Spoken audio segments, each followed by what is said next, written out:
So now let's go over how we can add a transaction. That's one of our most basic things to do here. There are actually two ways you can start this. First, you can do it right from the home screen by pressing that big plus button you see inside each of your work zone cards. Just tap the one for the zone you need. Or the second way is to simply go into a work zone first and then press the plus button you find there. Let's do that now. Next, you need to enter the transaction name. For example, let's enter a grocery bill. As I type grocery, the category is usually suggested automatically. If it's wrong though, no worries. Just hit Select Category and pick the right one from the list. You can also use the search bar or even create a new category entirely. For instance, let's create one called Electronics. You can even pick an icon for it. Now, when you create a category, you have to make sure you set it as either an expense or an income.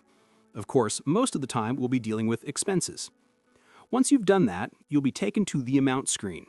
Here you can add the total. Let's say we spent $150. But wait, what if you need to do a quick calculation? Say you bought 3 of those items. You can type 150 times 3 and it automatically calculates the final amount, 450.